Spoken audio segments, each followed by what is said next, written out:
Ay nagaan waaqayyo iddoo fi lafa jirtanitti isiniif haa baay'atu obboleeyyoon koo hundumti keessanuu iddoo fi lafa jirtanitti nageenyi waaqayyo iddoo fi lafa jirtanitti isiniif haa baay'atu isiniin jedha.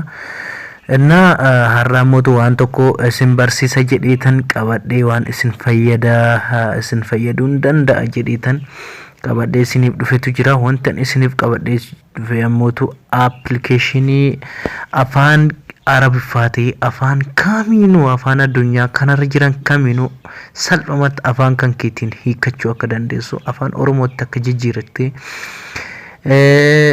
waan kamiinuu hiikachuu akka dandeessu kamiin nama kamii waliin akka haasa'uu dandeessu si taasisuudha jechuudha abbiin kun. Ana appilikeeshinii kana akka isin jaalattan akka isin itti fayyadamtanis abdii guddaa isinirraan qaba jedhee yaada. Appilikeeshiniin kana eessaa akka argattanis abbiin kun Google Play keessaa argattu salphumatti jechuudha. Wanta baay'ee isin dhibuu miti birrii isin hin gaafatu salphaadha jechuudha.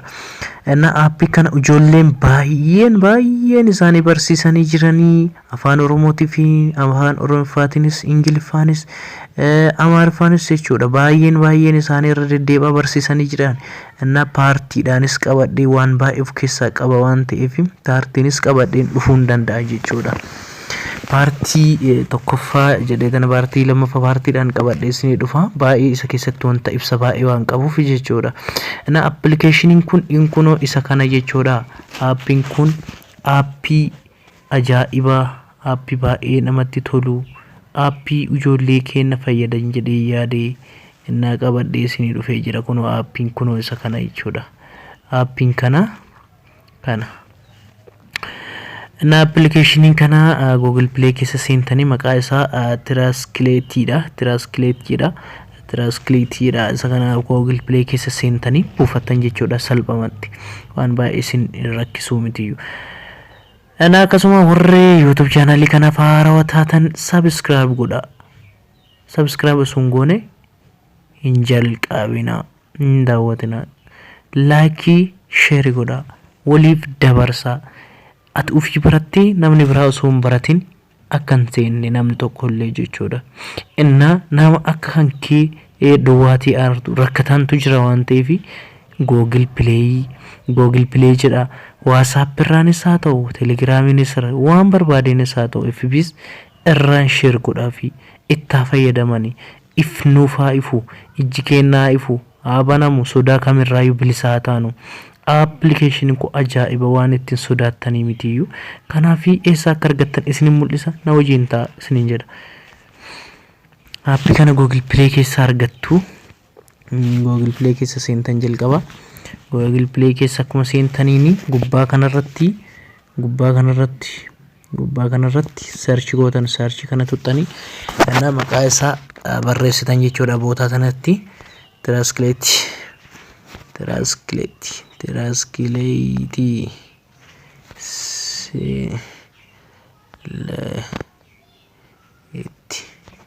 Translate gettan search godhattan aappiin kun akkanatti isiniif dhufaa jechuudha. Aappoonni martinuu aappiin baay'ee isinii dhufa. Aappoota hunda keessa Translate Ingiliffaa garaatti maalii Ingiliffaa gara Amaariffaa Ingiliffaa gara Arabiffaa maal jedhu aappiin baay'eetu isinii dhufa jechuudha.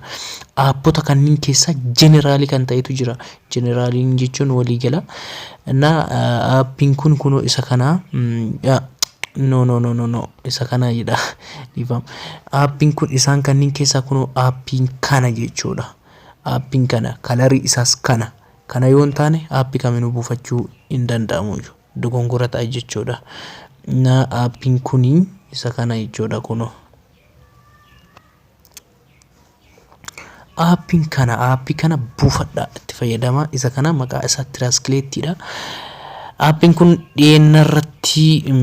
dhiyeennatti jechuudha baay'een turreeyyuu turtii yeroo baay'een qabuyyuu dhiyeennatti gadi lakkifamee.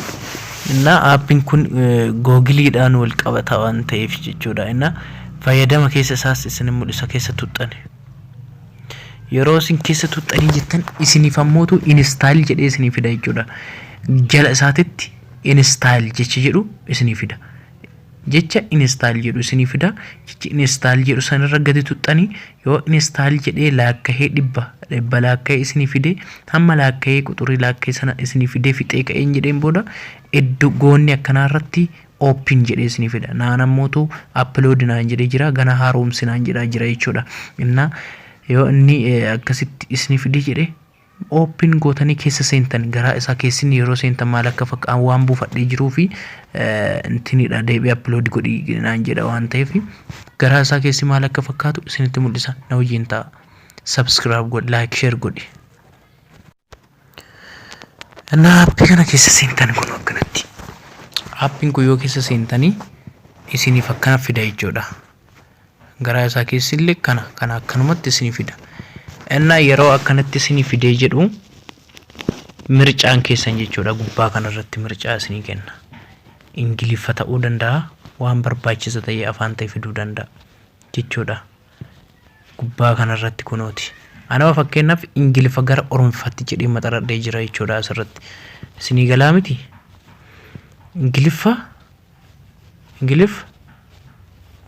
Ingiliffa gara Oromofaatti jedheera jechuudha. Na isa kana kun mircaa jidduu kanneen lamaan tuqaa maxxanfatan jechuu afaan barbaaddan jalqaba afaan kamiifuu yoo jijjiiruu barbaadan as dhufta as keessa tuttu jechuudha. Isarratti tuttu gadi tuqaa masar gad tuqaa afaan addunyaa irra jiru kamiinuu tarreessee isinii fida jechuudha. Laala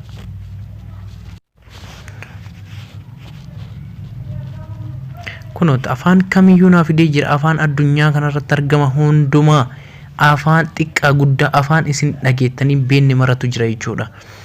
Baay'eetu jira addunyaa kanarra jechuudha. Na afaan Arabiffaa, Ingiliffaa, Hindii, maal burjii, Chaayinaa, minaan bakka hundumtuu jira afaan kamiinuu jechuudha. Afaan kamiinuu salpha jijjiiruu dandeessan jechuudha.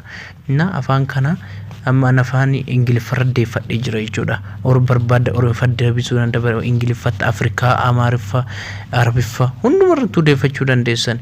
Anama Ingiliffarra deeffadhee jira. Ingiliffarratti tuqaa jechuudha. Afaan barbaadan suquu qabdan dirqama maxxartanii jechuudha. Isarratti tuqadhee Ingiliffarra deebisee jira. Innaa Ingiliffa kan afaan kamii akka jijjiiruu barbaadan as dhuftan jechuudha. Afaan Ingiliffaa afaan Amaariffaatti yoo jijjiiruu barbaadan as dhuftanii as Amaariffarra deebistan. Ingiliffa yoo Oromoffa jijjiiruu barbaadan as dhuftanii asitti Ingiliffa deebistanii Oromoffa deebistanii jechuudha. Afaan itti Ingiliffa kamiinuu jijjiiruu barbaadan asitti afaan kamiinuu keettan jechuudha. Innaa kana fakkaata. Appii kana yoo seentanii akkasi jijjiirtanii kaatan bootaa kana ibsachuun dagatinaa. Bootaa kana ofii kana ooni gootan jechuudha. Yoo isa oon goote isa kana tuxxan isuma tuxxan jechuudha. Wanti biraa hin jiru. Isuma gadi tuqxa. Yoo gadi jettee akkanatti si ibsa jechuudha. Yeroo inni akkana si ibsee jedhee mallattoo asis si baay'ee jechuudha. Mallattoon goonnii kanarratti mallattoon si dhufa jechuudha. Mallattoo sana qabataa Google Play keessa seentee, Gmail keessa seentee, waan barbaade keessa seentee as si kaa'a jechuudha mallattoo sana. Innaa mallattoo sun tana kuno. Mallattoon tun isa kana jechuudha. Mallattoo appiiti. Isa kana appiin kun Googleedhaan wal qabata jechuudha. Googleedhaan waan wal qabatuuf appii kana dura daataa ibsattan yookiin wifi jechuudha.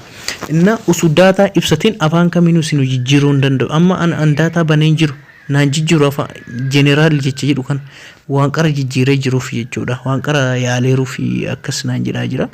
Innaa usu daataan baneen afaan kamiinuu isin hin jijjiiruu. Ingiliffas laalama Oromoffa maal akka ta'e hin jijjiiruu jechuudha. Sodaadhaan baneen hin jijjiiruu jechuudha. Innaa paartii tokkoffaa paartii lammaffaanis saga walitti deebinutti kan biraas waan baay'ee of keessaa qaba. Waan ta'eef appii kana buufadhaa itti fayyadamaa. Gaafii fi kadhaa kamiin jalaayyuu hamma persentii muraasa duubatti deebi'uu hin dandeessan jechuudha. Innaa paartii itti aanuttis wanta bareedaa appii kana wal qabate appii bareeda ta'ee isinii qabadhee dhufaa isir laayikii amma fakkeenyaaf isa kana keessattis yoo isuma ta'edha. Yoo isin mallattoo sana akkana qabdanii jettanii yoo isa irra gad tuxxani mallattoo kana gad tuxxani akkanatti isinii fida. Kunniin illee hiika mataa ofii danda'e qaba jechuudha. Hoomii kan jedhu pootoo maal jedhu kunni hundumtinuu hiikaa isaa qaba. Hiikaa isaa kanniinis paartiitti aanurra barsiisee isinii fida. Innaa akka itti fayyadamtan abdii guutuun qaba. Amma fakkeenyaaf afaan general jechi jedhu kan afaan oromofaatti akkatti jijjiire argitan ila fakkeenyaaf qarawaa yaalee rufii naa fide jechuudha. General jechi jedhu kan maal jijjiiram walii gala waan jedhutti naa fide jechuudha. Inna jecha amma tanallee kunillee jechuudha amma fakkeenyaaf na akkasitti kunis akkasuma jechuudha. Recommend kan jiru kan inni gargaarama kan jedhu naa jijjiire jechuudha. Akkasitti xiyyaatana qabataa deemtan jechuudha. Mallattoon kun eessaallee badu jechuudha. Eessaallee goonni kanarra afaan sana yoo jijjiiruu barbaadan mallattoo tana qabattan tana qabdaniiti bootaa aappii Gmail ta'ee waan barbaade Google keessa seentan san irra fiddanii irra gadi qabdan jechuudha. Akkana qabdan itti qabdan dhaxxaniiti waan sanitti inni daqiiqaa yookiin sekendii 3 4 5 10 keessatti isiniif afaan jijjiira jechuudha. Kanaafi aappii kana warri barbaadanii namni sargannas yookiin nu dhiba jettanis koomentii jalqabaa jala isiniif hin kaayaa jechuudha. Innaa koomentii jalqabaa jala seentanis hin buufattanii seentanii achi linkii tuxxanii buufattan descriptionii jalallee isinii kaa'uu nan danda'a. Kanaafi lafa nagaanaa tura jireenya gaarii aga video anu walitti deebinutti bye bye shalom.